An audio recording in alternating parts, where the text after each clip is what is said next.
सम्पूर्ण आमा बुवा दाजुभाइ दिदीबहिनीहरू मेरो घरमा प्रहरी आएको छ। मैले समाचारबाट उच्च अदालतको आदेशबारे थाहा त पाएँ, तर बिना कुनै कागज अहिले यतिखेरसम्म मलाई केही पुर्जी पनि दिएको छैन, कागज पनि दिएको छैन। मेरो घरभित्र आएर बेडरुमभित्र आउनुभएको छ। मैले सार्वजनिक पनि गरिसकेको छु।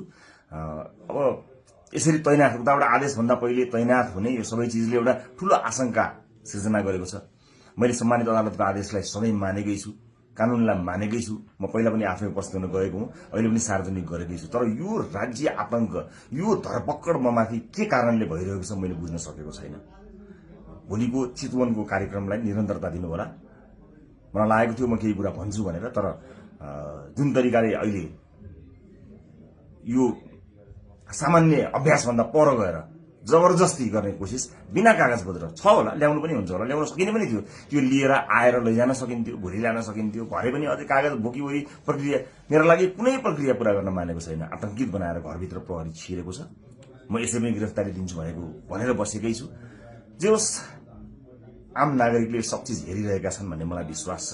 न्यायको लडाईँ म एक थोपा रगत रहुन्जेल लडिरहन्छु।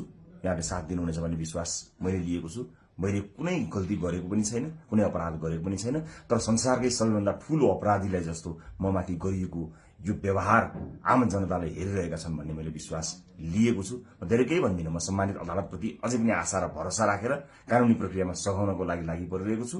यो दुनियाँका जति पनि न्यायालयका ढोकाहरू छन्, ती सबै ढोका ढकढक्याउँछु आफ्नो न्यायको लागि।